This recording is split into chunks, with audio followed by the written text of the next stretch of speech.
안녕하세요, 여러분. 오늘의 천자문 사전은 250화 언제호야가 되겠습니다. 어찌언, 어조사 제, 어조사 호, 어조사 야가 되겠습니다. 언제호야는 이 한문의 문장에서 자주 사용하는 어조사들입니다. 물론 이 밖에 더 많은 어조사들이 있기도 합니다. 진한사자, 위요조자와 함께 언제호야를 번역하면은 어조사를 말하자면 언제호야가 있다가 되겠습니다. 어찌어는 그 의미가 어찌, 어떻게, 어디, 어디에 등의 이런 의문격, 그리고 하느냐, 하도다, 그러하다 등 이 마침을 뜻하기도 하고, 그래서 주로 의문이나 감탄의 의미로 사용되고 있는 어조사입니다. 이 사용한 일례를 보자면은 언감생심, 어찌 감히 마음이 생기겠느냐. 이때 이 언은 발어사 겸 의문사로 사용이 되고 있습니다. 이 양막대언, 이 즐거움이 보다 더 클 수 없다, 즉 이 매우 즐겁다는 뜻인데요. 여기서 이 언은 이 보다 더 크다, 즉 이 보다 더의 의미로 사용되고 있습니다.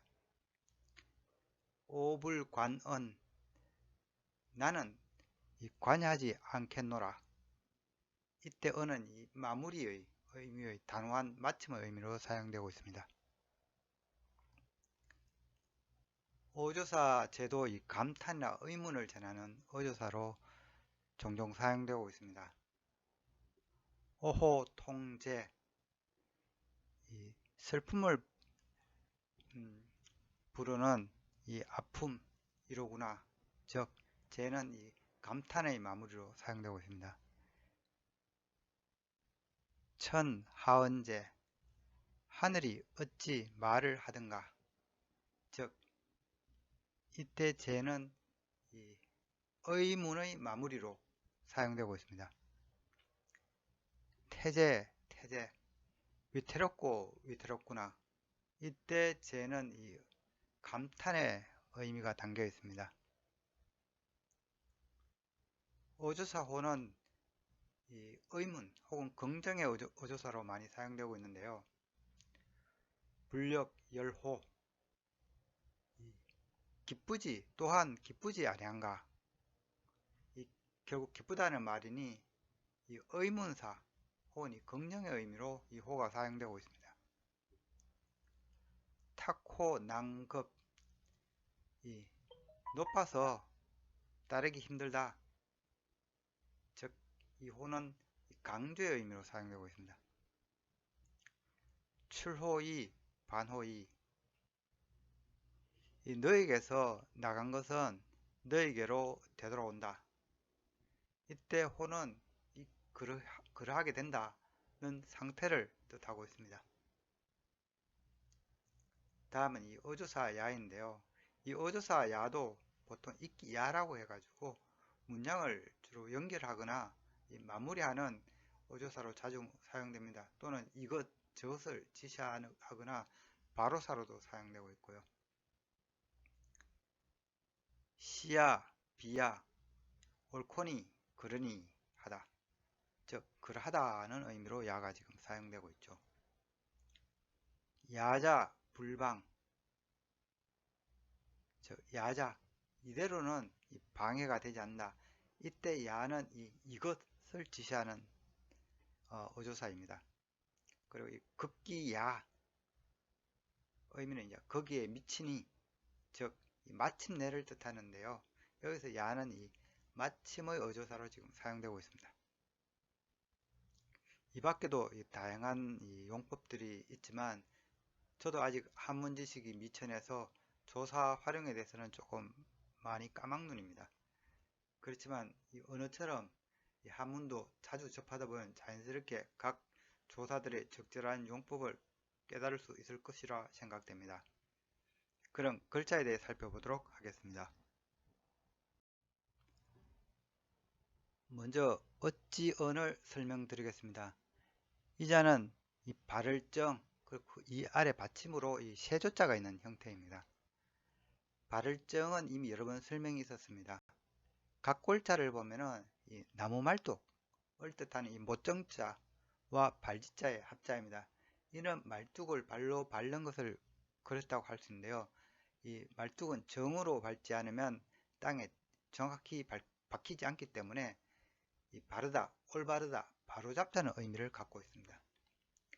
또한 이 못정자는 이 영토를 의미하기도 해서 이 영토를 밟다는 뜻도 있어서 이 정이라고 하면 정복하다는 뜻도 있습니다. 그래서 오늘날 이 발을정이 뜻하는 바는 바르다, 바르게 행동하다, 정당하다, 정복하다, 자리에 밟고 오르다 등의 뜻을 갖고 있습니다. 우리가 아는 이 반력자도 원래 바르다는 뜻이 있었는데요. 이는 이 각골자와 이 검문 표기를 보면은 이 발을정과 크게 구분이 되지 않고 사용되었기 때문이기도 합니다. 그러다가 소전에 이르러 이 발을정은 이 머리 부분이 이 수평획으로 바뀌면서 이 반력자와 이 자연 분화가 확실하게 이루어졌습니다.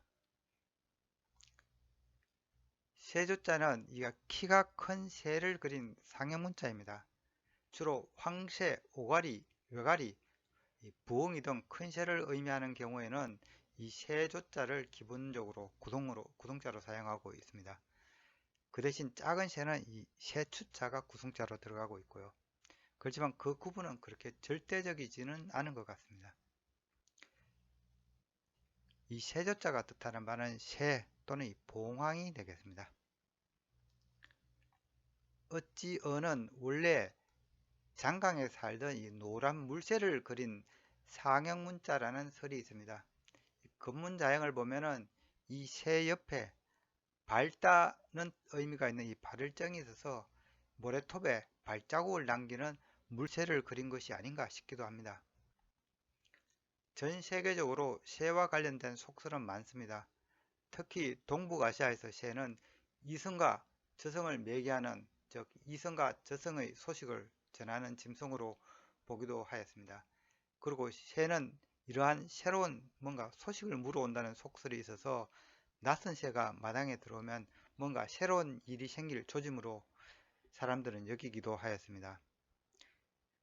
우리네 한반도에서도 까마귀는 이 나쁜 소식을 물고 오는 흉조, 까치는 좋은 소식을 가져오는 길조, 황새는 풍요를 가져다 준다고 생각하였습니다.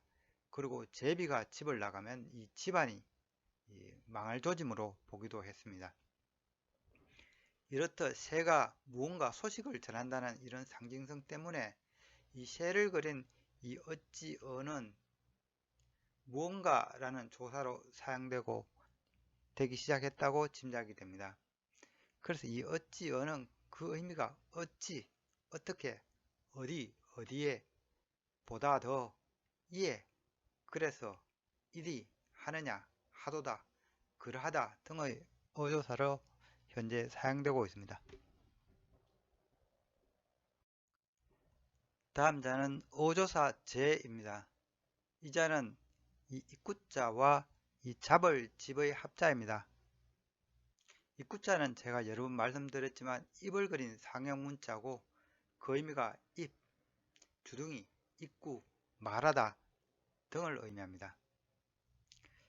이 잡을 집은 이미 제가 165화 숙제남묘에서 상세한 설명을 한번 했던 자형입니다.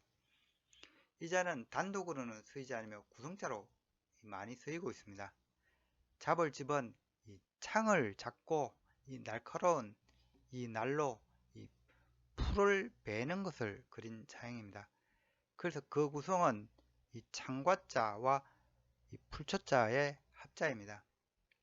옛날 이 창과자는 이 찌르는 용도가 아니라 끝에 이 긴 칼날이 달려있어 이 베는 용도였습니다. 잡을집의 이 초기 각골 자형을 보면은 이 창 끝에 이 사람의 이렇게 머리가 달린 형태도 있습니다.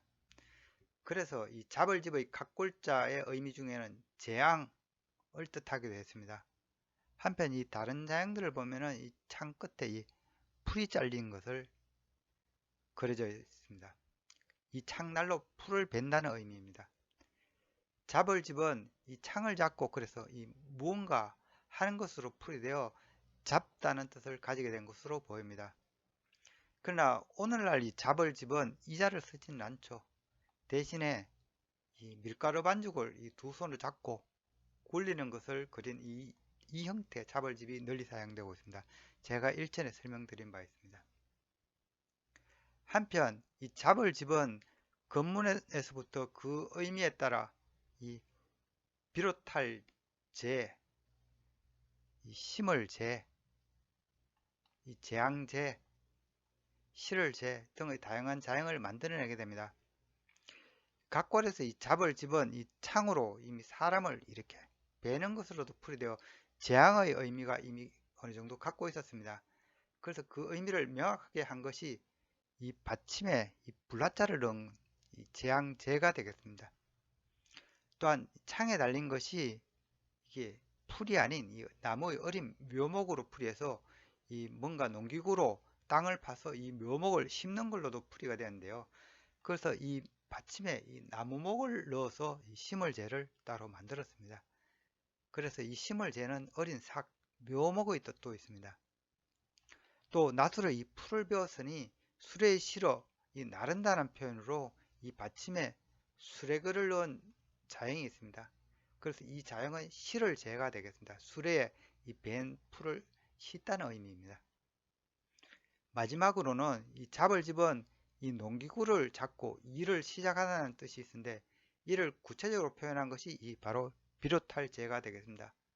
이를 명확하게 하고자 받침에 이 입구자가 들어가 있는데요. 이 입구자를 넣은 것은 이 뭔가 일을 하도록 격려하거나 일을 시작하도록 아니면 일을 시작하기 전에 이 기합을 넣는 소리의 의미가 있겠습니다. 그래서 이 비롯할 재는 그 의미가 비롯하다, 시작하다, 처음이라는 뜻을 갖고 있습니다. 이후 자형은 무언가를 독려한다는 그 의미가 확장되어서 오늘날에는 이 감탄의 어조사로 널리 사용되고 있습니다. 다음 자는 어조사 호입니다. 어조사 호는 정확하게 무엇에서 기원했는지는 확실치는 않습니다.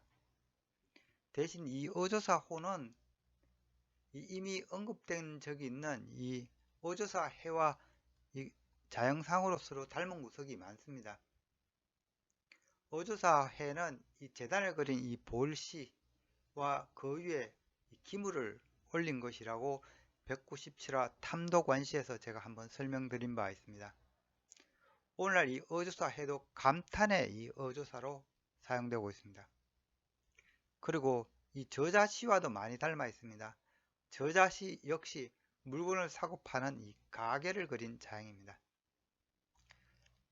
어조사 호의 이 각골 자형을 보면 재단을 의미하는 이 볼시와 위에 이 물방울들이 이렇게 그려져 있습니다. 이는 재단 위로 빗물이 떨어져 내리는 것으로 해석이 되는데요. 건문에서는 이 비가 내리는 이 하늘을 의미하는 이 수평획이 이렇게 머리 위에 추가되어 오늘날의 이 자형 형태를 갖추게 됩니다. 건문에서 이 볼시는 이 물건을 나열하는 이 갑한때의 의미도 있었기 때문에 건문 자형은 물건을 두고 이렇게 큰 소리로 호객하거나 가격을 흥정하는 소리를 그린 것으로 볼 수도 있습니다. 혹자는 이 재단 위의 이 점들은 물방울이 아니고 입에서 나오는 입김으로 해석하기도 합니다. 따라서 이 재단에서 큰 소리로 신에게 뭔가 고하는 것을 나타낸 것으로 보기도 합니다. 하여튼 이 자형은 뭔가 큰 소리를 내는 이 장소의 의미를 갖고 있어서 오늘날에는 단순히 문장을 강조하는 이 어조사로 사용되고 있습니다. 그래서 오늘날 어조사 호라고 하면은 하느냐, 하랴, 하겠지 등의 의문의 어조사와 하도다, 그런가 등의 이 긍정의 어조사 또는 이 라는 이 감탄의 어조사 등으로 사용되고 있습니다. 이러한 어조사 호와 관련된 자형으로는 이 울부짖을 호가 있죠. 이자는 호랑이가 울부짖는 것을 그린 자형인데요. 이 범호자 아래에 이 소리를 내다는 이 뜻이 있는 이 어조사 호가 이 받침으로 이렇게 들어가 있습니다. 그래서 이 호랑이가 이렇게 울부짖다는 뜻을 갖고 있습니다. 오늘의 마지막 자는 어조사 야가 되겠습니다. 어조사 야는 원래 이 수를 따르던 이 큰 그릇을 그린 상형 문자입니다. 이 자는 이 이끼야라고 보통 잘 불리고 있죠. 그래서 이 이끼야의 이 초기 건문을 보면은 귀족들이 술을 데워 먹던 이 위가 넓은 큰 청동 술잔 혹은 주전자를 그린 상형 문자입니다. 지금 이것은 이 흘러내리는 이 술이나 물을 나타낸다 하겠습니다. 그러나 이 형태상의 이 의미가 명확하지 않으므로 건문에서는 이 재료를 뜻하는 이 세금자를 이렇게 추가하여 이 청동으로 된 이 기물임을 나타내었고, 또 이 아래 술을 따르는 이 술잔을 뜻하는 이 그런 명이 이렇게 추가되어 있기도 합니다.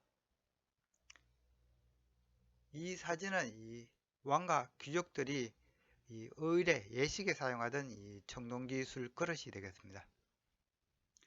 그러나 소전에서는 이 자행이 급변해서 이 형태상으로 이자가 이 술을 따르는 큰 이 그릇임을 잘 알 수 없게 됩니다. 그리고 이 자행의 의미도 이 있다는 의조사로 사용하게 됨에 따라서 물을 담는 주전자임을 명확하게 나타내기 위해서 담는다는 뜻을 가진 이 상자 방을 이렇게 자행에 추가하게 됩니다. 그래서 이 자행이 술이나 물을 담는 주전자임을 표시하였는데요. 그래서 이 주전자 이가 뜻하는 바도 술을 담는 주전자, 작은 손대야, 술 담는 그릇의 의미를 갖고 있습니다. 이 이끼야는 이 대야에서 이 물이 연이어 흘러내리는 이 모양이 부각되어서 이 있다, 연결하다, 잇따르다 등의 뜻을 갖게 됩니다. 그리고 이 어조사로는 이 일이 되다, 일이 되는구나, 일이 되는가 등의 의미를 가지게 되는데요. 이러한 것은 이 물이 흘러내리는 이 자연스러운 흐름에서 따온 것이 아닌가 생각됩니다. 또한 원래 이 이끼야는 물을 따르던 이 넓은 이 물그릇에서 출발한 자행이기 때문에 이 자행의 의미 중에는 대야라는 뜻도 여전히 남아있기도 합니다. 그래서 우리가 쓰는 흔히 세숫대야, 빨래대야의 이 야의 어원이 바로 이 어조사 야로부터 나온 것으로 보입니다.